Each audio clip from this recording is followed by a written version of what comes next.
Hi, welcome back to the bench. So if you've been following the channel and maybe the story of the rusty Icom, the rusty Icom's original first problem was the fact that the lock button was pushed in and the dial wouldn't tune, obviously, because it was locked.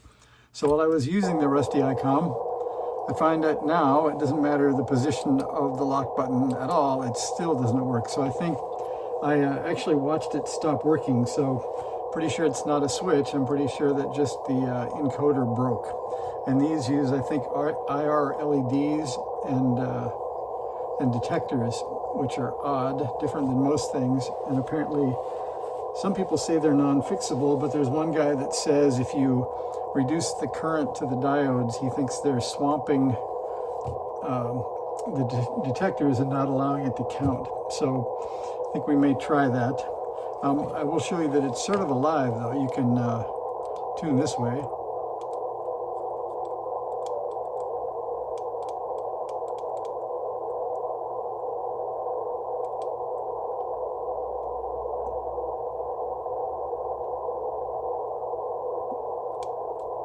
Must be something to listen to.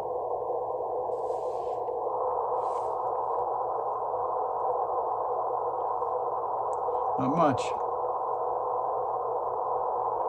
Oh, maybe we can get the K station at 7040, at least to show you it's alive.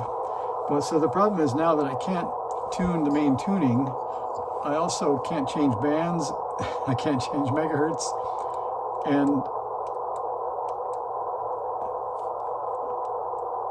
well, that's pretty faint. But in the background, you can hear that K station anyway. But anyway, so now I can't change bands, I can't change megahertz. I can put in kilohertz, and that will allow me to turn faster. That's, I guess, of limited use when you can't change bands. I can scan memories, but the problem with that is all the memories got set to the same thing. I think they're all empty. Let's see, memo. Oh, no, I guess not. So I guess there is a way for me to change bands. I could go to memory mode and change to a memory that has something in it that's in the band I want, I guess. So that's something. Let's see, we want to get back to memo again. No, I don't want a memory write. No, I want to get back to VFO. There we go. And I'm still stuck where I was. Anyway, that's where we are. And if you want to hang out for a minute, I'm going to try to take this thing apart really quick and pull out the encoder and see if I can change the diode that the guy says to change. And we're going to see. I'm not a believer, but it would be cool if just changing the diode changing the resistor would get us there. And he says that I think he doubled the value from like 2K to 4K or something like that, and that got him there. So let's see, I think we're already zoomed out all the way. Yep. So I can't show you too much more. I'll probably edit this stuff out because I think you guys have seen me pull the screws out before, and that's not that interesting. So I saw a front panel for sale on eBay, but I'm not spending, I think it was $185 to revive the rusty radio. So this will get some limited action, and then it may turn out to be a parts radio. That's the way it originally started. So we'll see about that pretty soon. I guess you guys can vote, or if somebody has an Icom in better shape than this one, there might be a day down the road that we can talk about that. So far, one of the best comments I got, I actually should read it, it's so funny, but it said something about working on this rusty Icom was more compelling to him, even though it looked like it had something like rolled down a hill or been left behind by a homeless guy or something like that. I thought it was pretty funny. It is true that there's somewhat of a challenge about having a crappy old thing that you try to get working. So I'm also enjoying the fun of seeing if I can get it on the air. So I did order the serial cable. So if we don't get the encoder running, I'm going to hook a serial cable up to it. I've never actually tried remote controlling any radio, even though I've got the K2 with the I/O adapter. So this rusty Icom may just spark me up to getting the K2 remoted also. And from what I can see so far, you need, I think, logging software and a cable is about it. And then we'll have to decide whether that will be on a PC or on a Mac or something like that that will allow us to do it. Now we're getting our assorted Husky Allen keys, and I think that fits the second one. So we'll pull that off, and let's see, these two knobs. Seems like that was the same problem I had last time. They stick on pretty well. All right, that's all of them except the last two here.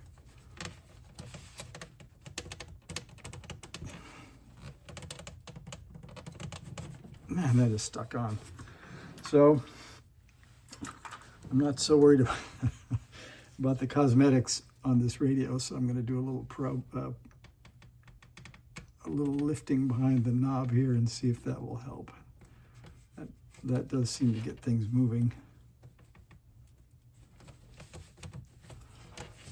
Man. All right, there we got it. So now the front panel will come off. That.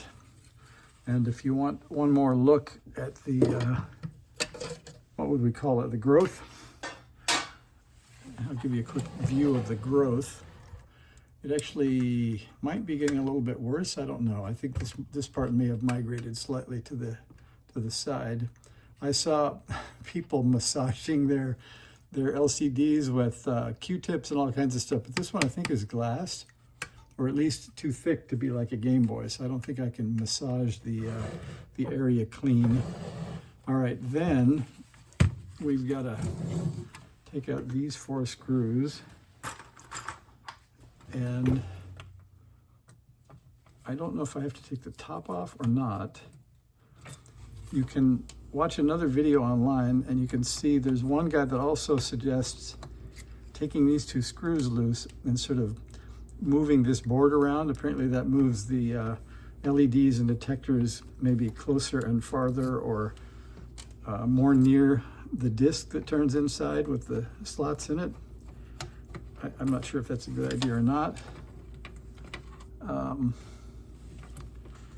like I say, I guess, well, that does come out. And I think if we lift the top, we could remove it, but according to the guy, I think it's this resistor. So what I had planned is to lift the resistor and insert a pot so that we could turn down the brightness, if you will. And so that is a 2.2K.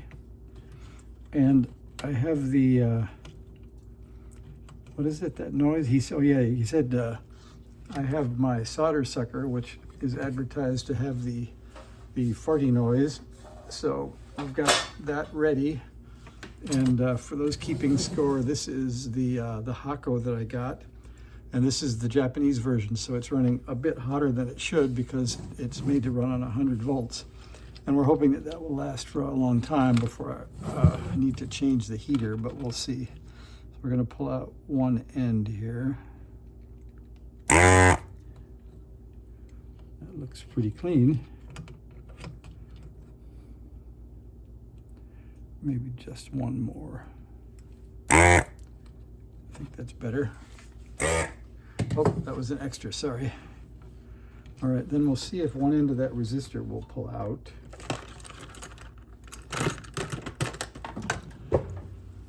We have these.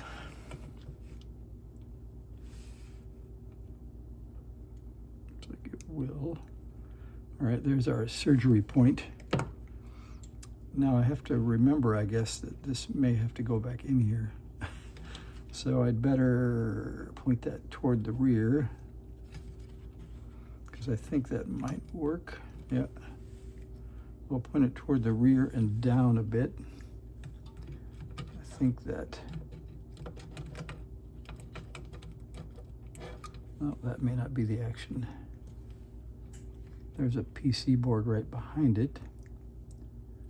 So maybe to the side may be the best way to go. All right, let's see if that fits. Yeah, I could get it back in like that. So I guess I don't have to put it back in while we're doing the experiment though, so let's forget that idea. All right, so we're gonna take the pot and we're gonna see if we can apply heat in the right places. And we'll get a bit more solder on that. So I think we should be able to get pretty good gratification here. I don't think I have to put it back together at all to see whether this is going to work or not. So I think this is a good way to play with it. All right, there's a bad tack joint, if I've ever seen one. And then the other one we can put on the PC board.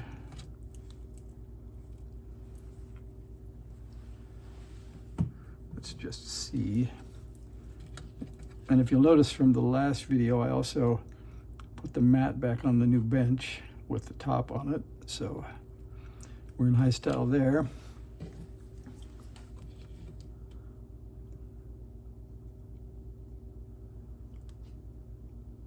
I don't think that did it, but I don't want to burn the board either. Let's see.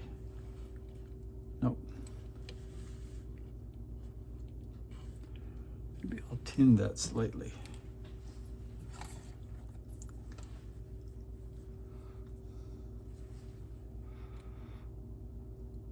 This, maybe this would be better streaming, because there are times when I forget that I've got a camera on and that you guys might actually want to see what I'm doing.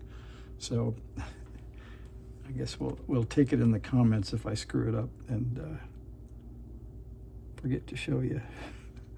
All right, nope, I didn't do it. I think I moved. All right, there's a minimal tack. Seems to be connected. Now, these are not a perfect fit either. Let me move back for that. So I've got these on here. I didn't want to wreck, this pot came out of I think a NorCal 40 kit, so I don't want to wreck the pot or start messing with heat on it too much. So we're going to plug that in and see what happens. It seems like it's making okay connection. All right, I think all we need is some power now. And we'll see if, let's see, we'll start with minimum resistance. So we're back to the original, and that should be in the failing case if things are going the way they go. And we can hopefully reveal something that looks like it works. All right, I'll stand back. We're powering up the rusty radio here. All right, should we add an antenna for effect? We'll do that. I think it has to be making noise during this, otherwise it's just not fun. There we go. That's way better, isn't it? All right, can you see the digits? We're about to see first that we have nothing going on. Now we're going to try tuning down the LED a bit. I guess I'll tune it all the way down so we see if we have, so that doesn't do anything. Try halfway. Also nothing. So I either don't have a good connection or I don't have a good, maybe that connection wasn't good. Let's see. No, I'm not seeing any change. And, oh, we do have buttons in though. That's not good. So that happened when we pulled out the front panel. So let's see. So we'll go for a full again. And I think we can verify that we're in the right place by hooking up the mic. So let me do that and see if the up-down buttons work, because that will tell me we're not in any sort of weird lock thing here. I'll have to remember to tighten that up too, that's loose. All right, so if we're in the right position, this should work, and that does. So now I'm gonna plug our pot back in again.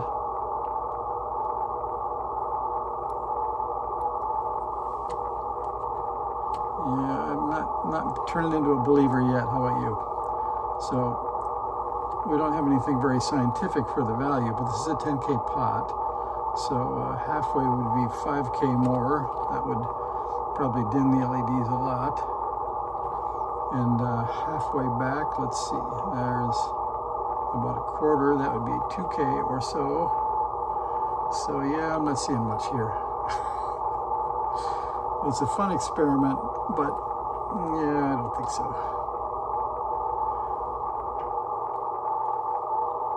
Okay, so now you can vote. Was it the encoder that's broken, or is it something else that broke? So I guess I'd have to do some debug to prove that I'm doing the right thing. So then I guess the guy that was doing it was measuring the voltage across that resistor to look at the current through the diodes, and I suppose I'll take that up in the next adventure, but this is going way too long. So, well, this is the end of one of those stories where it didn't end with the happy ending, but I guess that was fun. I'll do some measurements offline, see if we actually have the experiment lowering the current, and if we do, then I'll hook it back up again and see if maybe the encoder is putting out encoding signals. So thanks for watching. See you guys.